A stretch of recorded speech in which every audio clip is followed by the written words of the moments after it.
Buenas tardes, mi nombre es Emma Franco y soy la nueva incorporación de Palma de Río Información y empezamos hoy con la entrevista de Mari Carmen Navarro, que es un honor y un placer tenerla aquí.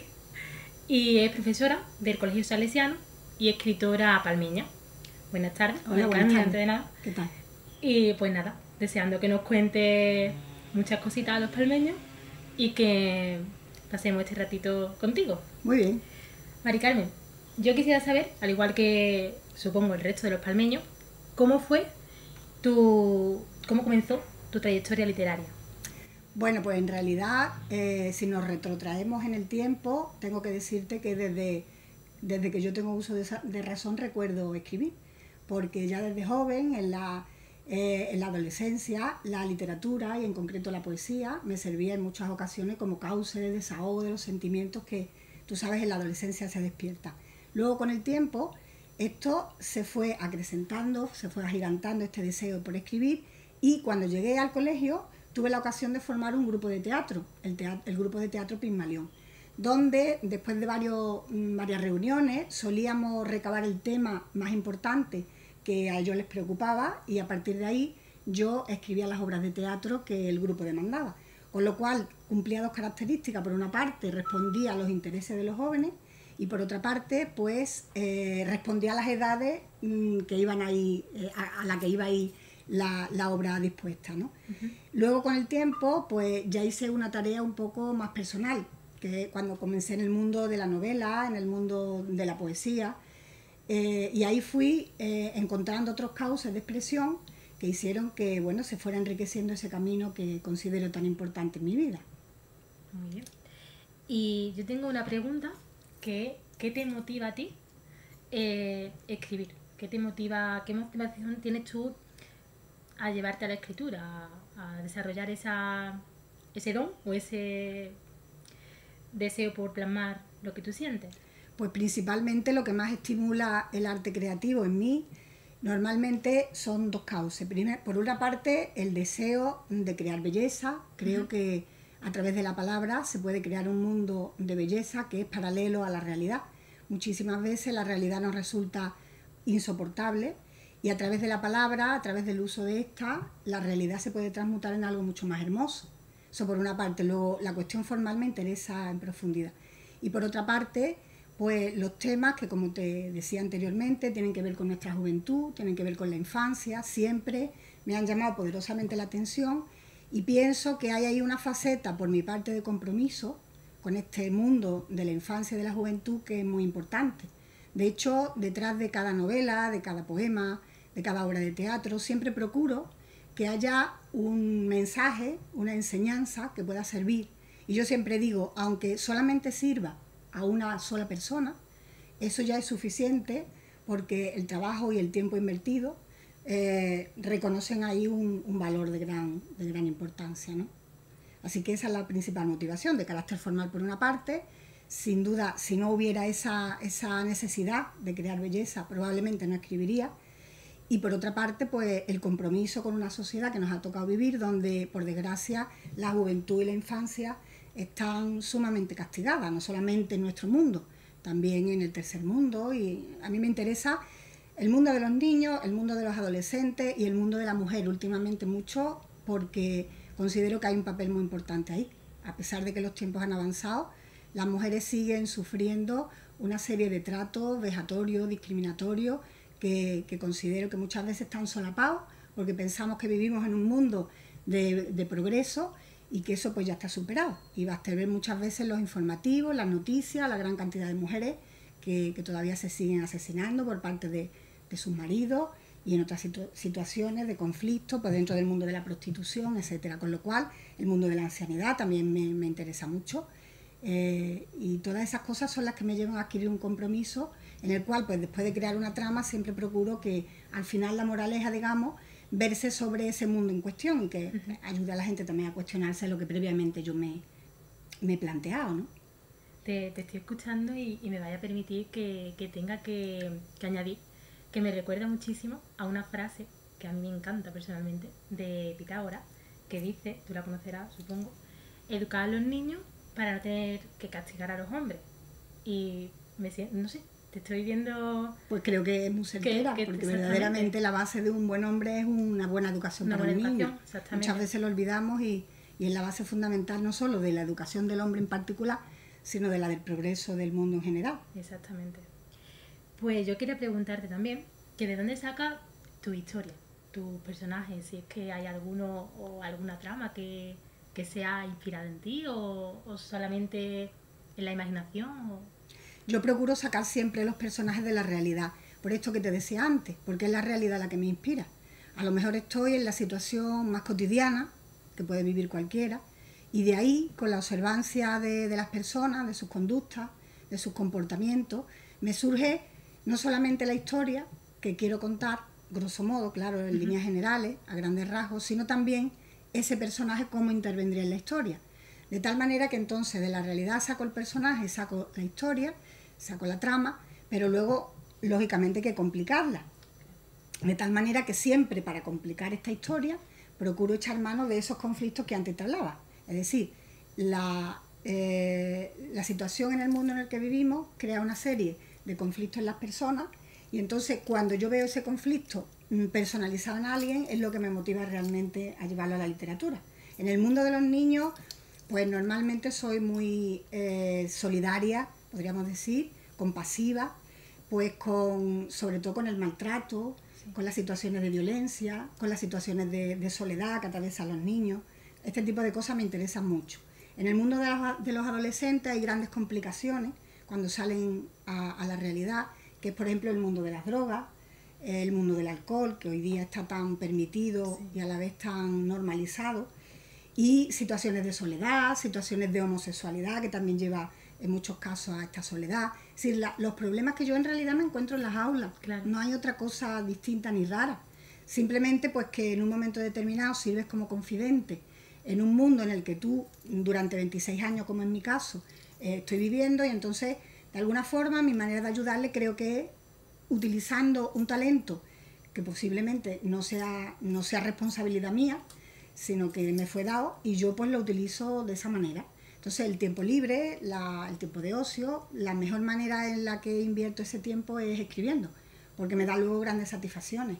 Realmente la gente lo reconoce y se siente identificado y reconoce mis libros y entonces eso me ayuda a continuar en estos proyectos. Pero siempre los personajes son sacados de la realidad y siempre tratan de tener esa vertiente representativa, simbólica, con el objeto de hacer del mundo algo mejor, entre todos, ¿no? Creando conciencia, primero las quiero yo, me cuestiono, me planteo, busco, me documento sobre esa realidad y luego pues la expongo sin dar ningún tipo de solución, sino que los demás pues sean los que verdaderamente lleguen a las conclusiones que piensen oportunas. Es una forma de ver la sociedad de manera crítica. Digamos que cuentan lo que realmente nadie se atreve a contar o lo que vemos tan cotidiano que ni siquiera echamos cuenta, por así decirlo. A veces la realidad nos pone una venda y no la vemos. Otras veces somos cobardes. Yo te puedo hablar de dos etapas, ahora que dices eres valiente. Cuando era joven me daba miedo hablar de muchas cosas, porque no quería que me etiquetaran, porque pensaba en mis familiares y amigos más cercanos, por pudor. Hoy día, con los años, he adquirido la suficiente desvergüenza como para desnudar mi alma de una forma completa, sin que me den ningún tipo de pudor, porque realmente considero que yo hablo por boca de lo que cualquiera podría decir. Es decir, yo no digo nada extraordinario, digo lo que muchos pensamos, o yo misma he pensado durante mucho tiempo, que en realidad a lo mejor no me he atrevido a alzar la voz por cualquier tipo de tabú. Somos personas que viven en una sociedad llena de normas y lógicamente esas normas impiden muchas veces que ejerzas tu libertad. Pero la edad tiene esa ventaja y es que vas rompiendo lastres, vas superando miedo y al final pues ves mucho más ventajoso y tu trabajo es mucho más esplendoroso en ese sentido, ¿no? Porque es más verdadero. Yo lo siento como más verdad. Y hablando así de como me estás comentando todas estas cosas, yo me planteo que aparte de lo que me has estado contando, que lo hemos visto, pero ¿qué te aporta a ti realmente como has dicho antes, este talento, ¿no? Esta forma de transmitir lo que tú sientes, lo que tú ves? Pues mira, podríamos decir que hay dos niveles dentro de esto, ¿no? Yo muchas veces me lo cuestiono porque realmente parecería absurdo decirlo, pero entre comillas, yo vivo sacrificar, en el sentido de que todo mi tiempo libre me parece poco para invertirlo en esto. Muchas veces cuando sale un libro de relato o sale una novela, pensamos que eso, si la persona es más o menos talentosa, se puede hacer en poco tiempo.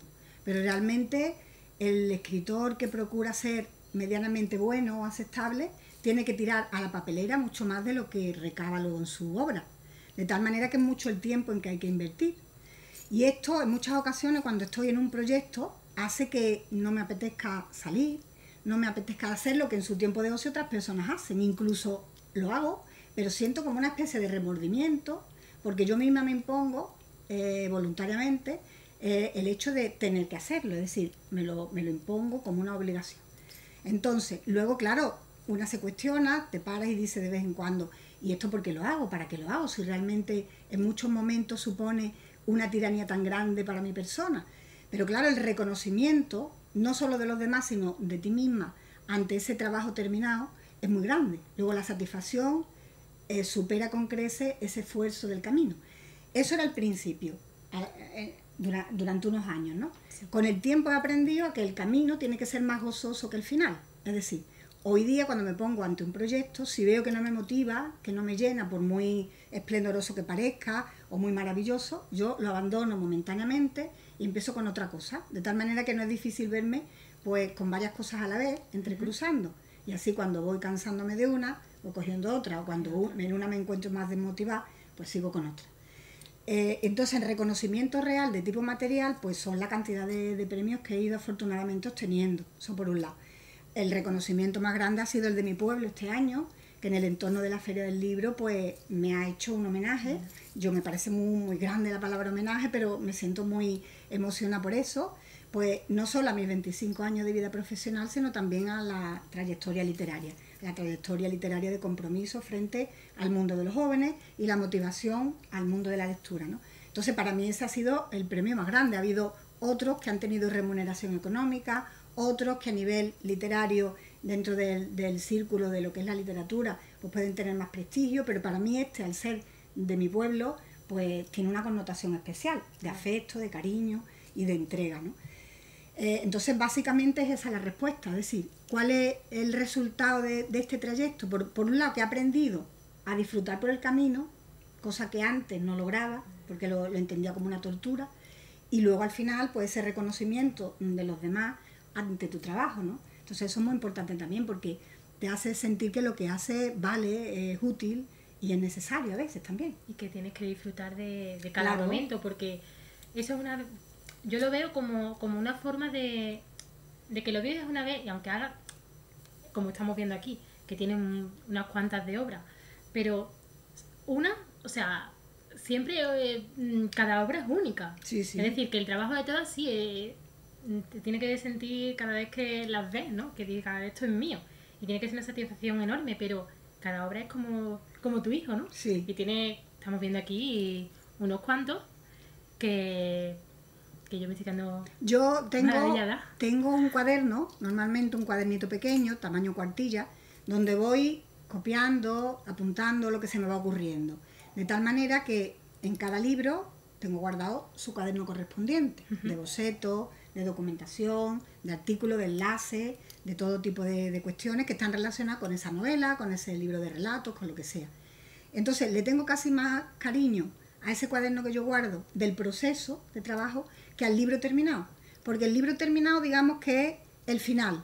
Pero como hemos dicho antes, que hay que aprender, como en la vida misma, ¿no? Hay que aprender a vivir cada momento con la intensidad máxima para lograr hacer de tu vida algo placentero, pues lógicamente ese cuaderno, cuando yo lo abro y recuerdo cómo recabé, cómo me informé, cómo llegué a la conclusión de aquello, de lo otro, pues me trae la sustancia, los aromas de aquella época, a lo mejor hace 5 años, o 7, o los años que sean, ¿no? Entonces, tiene la frescura y el aroma de aquella época en la que fue escrito, con lo cual para mí es importantísimo. Un recuerdo, ¿no? Claro. Estupendo. Sí, sí.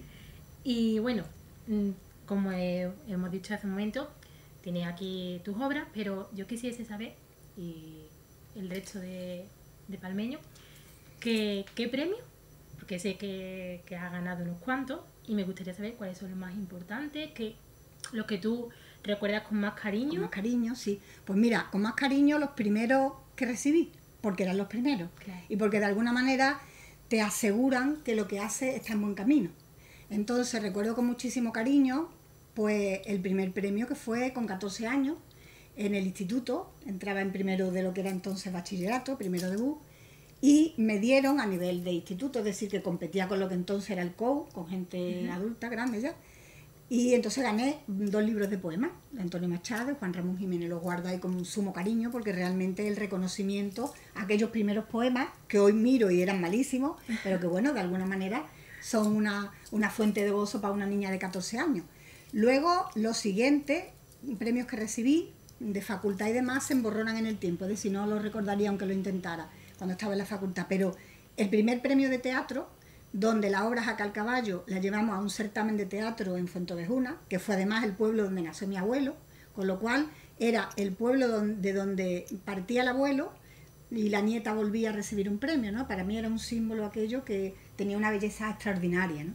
Entonces allí representamos a Jacal Caballo y se llevó Bernardo García el premio al primer actor, al actor protagonista, y la obra a la segunda mejor obra. Y si aquel año lo recibimos con mucho entusiasmo, al año siguiente que nos presentamos ya ganamos con la segunda obra que escribí por aquella época, Prejuicio, que entonces gané el primer premio a la mejor obra.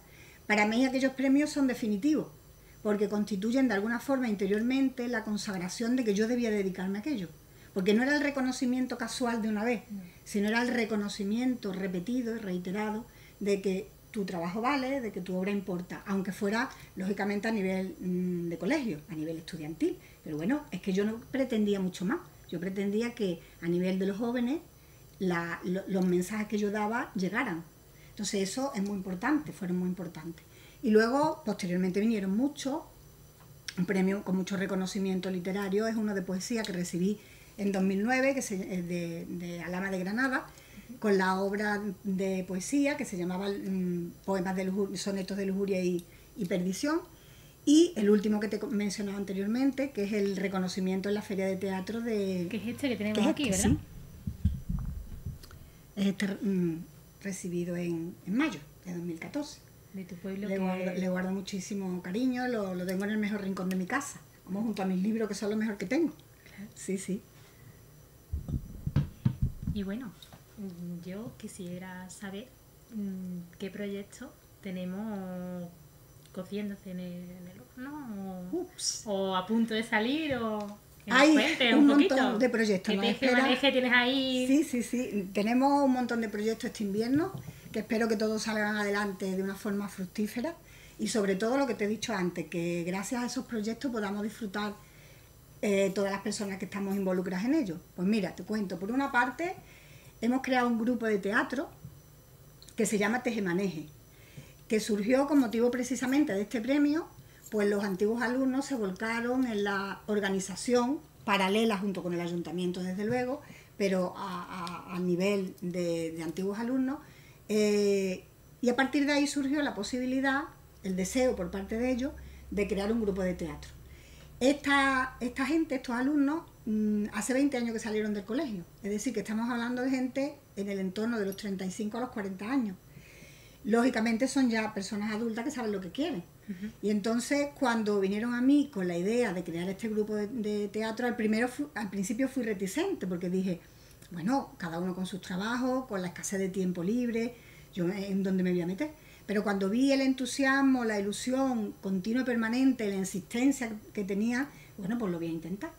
Entonces, como hacíamos en aquella primera época, porque la mayoría son del primer grupo de teatro en el colegio que creamos, que se llamaba Pigmalión. Sí, que has comentado antes. Sí, pues la mayor parte de aquel primer grupo son las que constituyen ahora el grupo nuevo, este que hemos llamado Tejemaneje. Entonces, el Tejemaneje que nos traemos es una obra que se llama Carpe Noctem. No sé si recordáis lo de Carpe Diem, el tópico del Renacimiento. Vive el momento. Vive el momento, lo que decíamos antes, vive el proyecto, vive el día a día, vive la vida. Lo que pasa es que la obra se desarrolla dentro de un bar a través del cual pasa el tiempo. Y a través de ese tiempo, la historia de ese bar, que es pub, que es taberna a lo largo de los distintos años, la gente que va viviendo en él se va transformando y van siendo representación de distintas épocas. Entonces, el bar último que se conforma, que es un pub moderno, se llama Carpe Noctem, que sería la traducción desde el latín, disfruta la noche, vive la noche. Entonces la mayor parte de los personajes son personajes de la noche que van transformándose, como te digo, desde la guerra civil hasta nuestros días. Entonces el bar es una especie de símbolo de la historia de España. Entonces esto lo estamos preparando, vamos a empezar ahora en septiembre con los ensayos, pero ya hay mucho hecho, pues mucho de escenografía, la música va toda en directo, va cantada por gente que se dedica, por ejemplo, Mónica Díaz, de Sueño Flamenco, Manuel Reyes, que toca la guitarra y sabemos que no es profesional, pero con cualidades para hacerlo si quisiera. Luego está Bernardo García, el muchacho que te dije que había ganado los premios Fuente de Juna. Luego está Beatriz, está Ana Ramos, y creo que no se me olvida nadie. Entonces, esto, y Nélida Continente también. Entonces, estos son el embrión del grupo, ¿no? Luego tendremos que hacer intervenir a otra gente, claro, porque lógicamente necesitaremos técnicos y demás, pero esa es la parte embrionaria. Y esa es la obra que vamos a tratar de llevar a cabo. Y como te digo, estamos trabajando en ella con mucha ilusión. Es una obra que tiene, pues, 2 meses de vida, porque realmente la escribí, pues, probablemente a finales de abril, principios de mayo, comencé a escribirla, y para junio, finales de junio, ya la tenían ellos en sus manos. Lógicamente hay que darle ciertos retoques y recomponerla luego en el escenario, pero bueno, tengo la ventaja de que soy autora y soy también la directora de la obra, con lo cual esas posibilidades las tengo. Luego Legario, más conocido como Gary León, que tiene talleres de teatro en Fuenteovejuna, me pidió este año, como un favor especial, pues que le escribiera alguna obra de teatro para sus grupos de teatro allí, para sus talleres. Y entonces no pude negarme, porque Olegario, aparte de ser amigo de toda la vida, desde que éramos casi unos niños, aparte de eso y de haber mantenido nuestra amistad, pues considero que es un amante del teatro. Y cuando yo veo que alguien realmente que trabaja desde el corazón algo, pues no me puedo negar. Y entonces me dijo, con pocos personajes. Bueno, pues el otro día estuvimos ya leyendo la obra, se la presenté, se la dramaticé un poco por encima para que viera las intenciones y le ha encantado. Con lo cual me ha dicho que para diciembre o enero vendrá con la obra Palma del Río a representarla, lógicamente. Yo iré al estreno en Chiclana como una loca, desde luego, pero bueno, luego la va a traer aquí para que la veamos los palmeños. Ese es el segundo proyecto. El tercer proyecto, que está todavía inoperante, que es con el colegio, realizaré la obra pues que cada año dentro del curso de la asignatura de Literatura Universal se llevará a cabo. Eso con respecto al teatro. Y ahora, con respecto a la novela, he escrito a lo largo del invierno pasado y parte del anterior 2 novelas. Entonces una se va a presentar dentro de poco, las 2 primeras novelas adultas que he escrito, porque hasta ahora es verdad que podríamos hablar de Niñas del Fango como una novela que de hecho a muchos adultos les ha gustado, pero no deja de tener un mensaje subliminal dirigido más bien a la población joven. Sin embargo, estas novelas, estas 2 nuevas, por primera vez me he arriesgado al mundo adulto y he escrito esta primera que se va a publicar en primer lugar, que se llama Princesas de Cristal, que supongo que para septiembre o octubre estará en la calle, se hará una presentación para que la gente lo sepa, se le dará la propaganda oportuna. Entonces, Princesas de Cristal es una obra que trata sobre la vida de 3 muchachas, de 3 adolescentes, que se ven inmersas en el mundo de la anorexia y de la bulimia. Entonces, esto es un problema que no ha pasado de moda, aunque muchas veces, desde el punto de vista publicitario, etcétera, pues no interese darle más importancia o menos. A veces parece que el problema no existiera, otras veces parece que por intereses de tipo comercial o político o económico se posterga, etcétera. Pero realmente dentro del ambiente de la gente joven que yo vivo, veo que el problema sigue ahí. Es decir, cada año, no te diré que hay, pero en algunos años ha coincidido que varias personas, casualmente, casi siempre mujeres, entran dentro de este mundo. Y es un mundo que a mí pues me ha costado mucho sufrimiento. He tenido que dejar la novela en varias ocasiones. Sufrimiento en el sentido de que los descubrimientos que iba haciendo reconocía cómo la manera de tratar nuestra juventud y de inculcarle una serie de valores hacía que otra serie de ellos se vieran debilitados. Pues por ejemplo, el valor que le damos al materialismo, a la superficialidad, a la frivolidad, a todo ese tipo de considerados valores que en el fondo son contravalores. Entonces, cuando tú descubres eso, realmente sufres, porque te das cuenta de que las personas más vulnerables están en manos de todo ese tipo de tortura, porque son en realidad, yo no sé si llamarlo enfermedad, porque en mi descubrimiento con la documentación que he ido haciendo y demás, considero que es un trastorno importante de la conducta y confío en la novela trato de mostrarlo así, que tengan posibilidades y esperanzas de recuperación. Pero claro, también vemos que no en todos los casos, porque hay casos donde llegan a fallecer, ¿no? Entonces, ese cuestionamiento hizo que yo me lanzara a escribir la novela, y la he escrito en 2 años. Primeramente pensé en 1 año, le di de plazo 1 año, pero como te he dicho, la he tenido que parar muchas veces porque realmente conmovía mi interior, ¿no? Conmovía mis entrañas el hecho de ver que estábamos inmersos en ese tipo de problemas tan graves, que no sospechamos, que en la red hay ese tipo de cosas circulando, que desconocemos, que los padres desconocen y que muchas veces están tan a la mano para los niños, ¿no? Y no lo vemos. Exactamente. Entonces, no es una novela para muchachos, aunque tiene como protagonista muchachos, porque se cuestiona ¿qué nos pasa? ¿Cómo podemos resolverlo? ¿Se puede llegar a ser feliz después de este camino? Entonces, es bonito, sobre todo el final, porque da una posibilidad de esperanza que yo creo que siempre hay que dar. Porque, lógicamente, atravesar un camino difícil no necesariamente tiene que llevar al precipicio. A veces, si nos esforzamos, puede llegar a un prado verde, ¿no? Que es siempre mi mensaje. Yo trato de ser optimista y me esfuerzo por serlo y retransmitir eso. Y la segunda, creo que va a tener un buen reclamo por parte de la gente, porque aunque no está situada literalmente en Palma del Río, es decir, yo no digo que es en Palma del Río, pero cualquiera que empiece a leerla sabe sobradamente que de lo que hablo es de Palma del Río, aunque no refleje a su gente de una manera viva y aunque los nombres yo no los haya respetado, pero sí hay situaciones, sí hay momentos, sí hay comportamientos, sí hay un paisaje, todo eso se respira en nuestra ciudad, ¿no? Y trata de la época, varios años, varias décadas, digamos, antes de la Guerra Civil, hasta justamente que estalla la Guerra Civil en nuestro pueblo.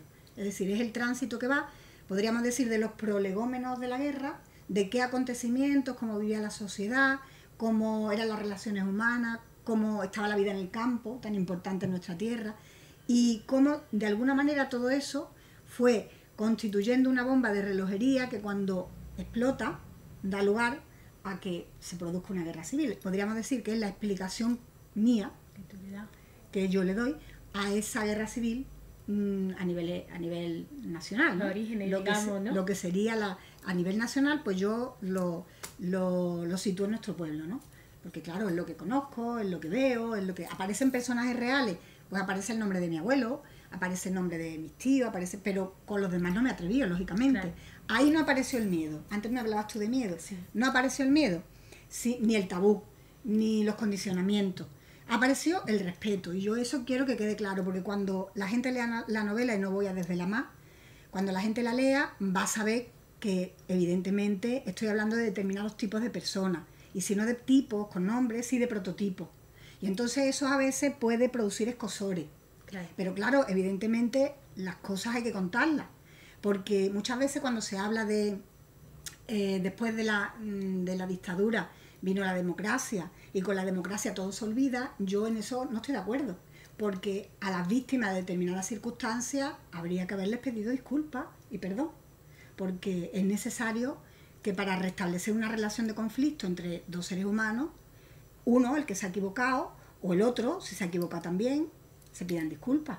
Entonces se cometieron errores por las dos partes y entonces yo es lo que hago, trato de ir por la línea divisoria que mira ambas partes de manera crítica sin apostar por ninguna de ellas. Es decir, yo tengo mi forma de verlo y tengo, podríamos decir, mi particular manera de apoyar a uno frente a otro, porque evidentemente en un momento determinado ves que lo que realizan uno es mucho más crudo que lo que realizan otros, o las circunstancias que llevan a uno puede no justificar, pero sí entenderse que en una descomposición de las masas llegue a producirse. Claro, sí. Pero yo tengo que procurar la objetividad. Claro. Entonces la he procurado lo máximo posible, ¿no? Trata de ser más bien una fotografía de lo que pudiera ocurrir, de lo que yo imagino que ocurriera. Y en esa novela disfruta muchísimo, porque yo nunca me he atrevido con la novela histórica, siempre me ha dado mucho respeto, porque entiendo que, como no soy historiadora, podría dejar muchas cosas en el camino o cometer muchas incorrecciones que, bueno, pues no me parece lógico cometer. Pero bueno, por otra parte digo, si es que la literatura no es la historia debe contar los hechos como ocurrieron. Tiene esa obligación, para no mentir, para no tergiversar. Pero claro, la literatura tiene la posibilidad de, partiendo de unos hechos, crear una historia paralela, crear una historia que está dentro de mí, que forma parte de mi imaginación. si no, no sería literatura. Entonces, esa es la tremenda historia que aparece en La casta, que es como se llama. La casta. La segunda, La casta. Este título porque parece ser que va Sí. a dar mucho juego. Para abril o mayo supongo que saldrá. Estaremos esperando que salga impaciente. Bueno, Mari Carmen, pues yo, antes de terminar, te quería hacer una pregunta, porque hay muchos jóvenes, y no tan jóvenes, que hay de todo un poco, ¿no?, que quieren, pues, dedicarse a lo que es este camino de la escritura, que sabemos que no es fácil, pero que tú, que tienes una experiencia ya evidente, pues me gustaría que nos transmitiese a todo el pueblo y alrededores qué consejo darías tú a quien quiere empezar en este camino, como he dicho antes. El mundo de la literatura. Hombre, el mundo de la literatura es complicado si uno lo mira desde el punto de vista, pues, de Ana María Matute, por ejemplo. Dice, bueno, yo quiero ser como Ana María Matute, que era lo que yo decía. A mí me encantaba, o cualquier otro escritor del siglo XX. Yo quiero ser como Garcilaso, cuando empecé a estudiar el Renacimiento. Yo quiero ser como Luis de Góngora, como Lope en el teatro. Pero claro, esos son logros que muy pocos consiguen. Hoy día la cosa está muy complicada, porque realmente, afortunadamente, ya no hay personas que no sepan leer y escribir, todo el mundo sabe, todo el mundo tiene posibilidades de acceder al mundo de la cultura, o la mayoría, lo cual es un logro de nuestra sociedad moderna y progresista.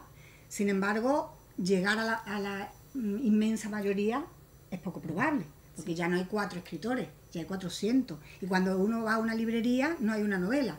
Vas a elegir una novela para regalársela a un amigo y te encuentras que hay una gran cantidad de ellas y ¿cuál elijo? ¿De qué posibilidades dispongo para acertar? Entonces eso es una complicación que se añade. Pero yo pienso que mientras uno considere que la literatura es quedarte a solas contigo mismo, reflexionar, aprender de esas reflexiones, documentarte, sentir en ese universo interno que uno ni sospecha que está. Mientras la literatura sea eso, que es de lo que te hablaba antes, del disfrutar contigo mismo, por otra parte es una tarea de soledad tremenda, porque no solamente estás a solas contigo mismo, sino que además necesitas unas circunstancias medioambientales medianamente tranquilas para que no te altere, para que no te desconcentre y tal, con lo cual es un acto de soledad tremendo, pero al mismo tiempo es un acto de aprendizaje radical. Entonces yo creo que es ahí donde radica precisamente el hecho literario. Normalmente lo hemos asociado a publicar un libro, es decir, yo soy escritor porque tengo este libro. No, yo soy escritor porque escribo. A mí durante mucho tiempo me ha dado miedo de llamarme escritora y me ha dado pudor, porque yo decía, bueno, realmente, pero si es que es lo que hago la mayor parte del tiempo de mi vida, sea verano, sea invierno, sea Semana Santa, sea Navidad, sea invierno o verano, da lo mismo, es que es lo que hago, a lo que me dedico. Luego será más aceptable o menos, estará mejor hecho o menos, a ti te gustará o podrá no gustarte, lógicamente, porque cada uno es libre, pero yo me dedico a eso y forma parte de mi personalidad y siempre digo, tengo que dedicar tiempo a escribir por muchos proyectos exteriores que tenga, tengo que no olvidar que yo necesito escribir para vivir saludable. ¿Por qué? Porque eso me permite, a las personas que somos vulnerables y extremadamente sensibles, nos permite conseguir la dosis de realismo que te mantiene los pies en la tierra, porque si no sufres mucho. Entonces es la mejor terapia que yo encontré en mi vida. Hay muchas otras alternativas, desde luego, desde medicamentosas hasta, bueno, si empiezas con el mundo de las drogas o con lo que sea, pero para poder superar esa crudeza que tiene la realidad. Pero realmente yo la que mejor he encontrado es esta. Entonces yo recomendaría a la gente que le gusta escribir que lo haga y que, bueno, pues se presenta a concursos. Lo que pasa es que los concursos están un poco, podríamos decir, manipulados, sobre todo los importantes. ¿Por qué? Porque las editoriales, los concursos procuran crear escritores y con ese escritor continúan el camino. Entonces ese mismo escritor que ellos generan son a los que le van dando premios, de tal manera que cuando lo consagran son gente que vende. Realmente son las personas que van a garantizar, porque ya el nombre es conocido, van a garantizar una venta. Entonces, pero eso no significa nada. Tú te presentas a concursos, vas conociendo el mundo de otras personas, haces publicaciones conjuntas con otras personas, que eso te va a permitir también saber cómo otros escriben. Crear asociaciones de gente que escriba, eso es muy importante porque ahora mismo yo estoy con una novela de Antonio Cabrera que ha escrito y que me ha pasado para que yo la lea, le recomiende y la reoriente un poco, ¿no? La ayude a verla. Entonces, eso es importante porque me ayuda a aprender a mí y Antonio aprende de mí al mismo tiempo. Entonces, las asociaciones de escritores, el asociarse, el aprender juntos, el crear tertulias, foros, revistas, lugares donde se vean, se encuentren y hablen, es muy importante. Entonces, el mundo de la literatura no es solo crear un libro, es todo un entorno del que hay que aprender a disfrutar. Entonces, a quien le guste realmente, yo le invito a que lo haga toda su vida, porque va a descubrir un caudal importantísimo de elementos para sentirse vivo, para sentirse feliz. Yo te he contado antes que tengo un montón de proyectos este invierno y casi tiemblo porque además yo tengo que trabajar, no lo olvidemos, y tengo una familia. Pero a pesar de eso, entiendo que este tipo de actividades, que son extraordinarias y que yo me busco porque quiero, pues me van a garantizar una estabilidad emocional, una alegría, unas ganas de vivir, un vitalismo, y eso es muy importante en la vida, porque si no uno entra en la rutina, en la monotonía, y yo necesito sentirme útil, sentirme capaz, sentirme necesaria, y todas esas cosas las da la literatura. Entonces yo no puedo menos que animar a la gente que le gusta a que lea muchísimo. Desde luego, para escribir bien hay que leer mucho, hay que formarse bien, y luego pues desde luego que esté en todos los ámbitos que pueda del mundo literario. Así que a ti, que has escrito, a ti personalmente, que has escrito y que eres tan joven, yo te animo a que sigas en ese camino, porque solo hace falta dos cosas. Primero es querer, y segundo, la sensibilidad necesaria para ponerse frente al mundo y ser honrado, ser honesto. Cuando uno escribe con honradez y honestidad desde el corazón, todo lo que sale puede ser mejor o peor, gustar más o menos, pero desde luego es verdadero, y lo verdadero llega. Así que te animo a que sigas a ti y a todos los que estén en tu camino. Y yo te lo agradezco. Tengo que decir, si me permite, tanto tú como todo el que me esté viendo, que es la primera vez que me siento frente a un micrófono, frente a una cámara, y para mí no podía haber empezado mejor que contigo, porque muchas gracias. Te lo digo en serio, que estoy disfrutando muchísimo, aprendiendo y sobre todo, no sé, llevándome una parte importante, porque como has dicho, yo he escrito, yo escribo y no me planteo dejarlo porque no, me da, como dices tú, me da vida. A mí me estaba sintiendo identificada dentro de la justa medida, porque tú tienes una experiencia... Bueno, claro, pero también eso me yo. Claro. Es lógico, tengo más experiencia, pero tengo también más años. Pero, como te decía, yo me estoy sintiendo identificada y la verdad que estoy disfrutando muchísimo. Yo me alegro mucho. Y me quito el sombrero ante una profesional en todos los sentidos, porque me dedico a la enseñanza como tú y además tengo esta parte de vida que también la tienes tú y por lo tanto no podría haber empezado mejor, sinceramente. Yo me alegro muchísimo y estoy encantada de que hayas sido tú y que te haya encantado tanto estar conmigo. A mí también me ha encantado. Me ha gustado muchísimo que me entrevistes tú. Y yo entrevistarte. Y pues nada, ya no tengo más preguntas que hacerte, que yo creo que hemos llevado lo que queríamos, que era saber un poquito delante y de lo que nos vamos a encontrar inmediato, ¿no? Y nos alegramos mucho y te deseamos toda la suerte del mundo. En teatro se dice mucha mierda, ¿lo sabes? Mucha mierda, ¿verdad? Mucha gente dice mucha mierda, es una expresión un poco brusca y un poco grotesca y grosera incluso, ¿no? Mucha mierda se decía porque en la puerta de los teatros, en las épocas de los siglos de oro, donde el teatro adquirió tanta importancia y relevancia, iban a coches de caballo, porque era una cuestión, el teatro era casi una cuestión de gente rica. La gente más populares no podían, salvo el teatro de calle, ¿no? En los corrales de comedia. Entonces iban con los carros y los caballos los dejaban en la puerta, y entonces cuando había muchísima mierda de caballo en la puerta es que la obra había tenido mucho éxito porque había acudido muchísimo público. Entonces a partir de entonces se dice mucha mierda entre la gente de teatro para desearse suerte. A los que no supieran o supiéramos esta pequeña anécdota, pues mira, ya nunca se acostará nadie sin saber nada nuevo. Así que, Maricarmen, muchísimas gracias por este rato tan agradable. Y lo dicho, que mucha mierda, o suerte, o como prefieras llamarlo, y que esperamos que próximamente pues tengamos sobre la mesa, sobre las manos, sobre el teatro, pues noticias tuyas y que tengan un éxito como estamos viendo. Muchísimas gracias a todos. Pues lo dicho, nos vemos en la próxima, que espero que sea pronto, y buenas tardes.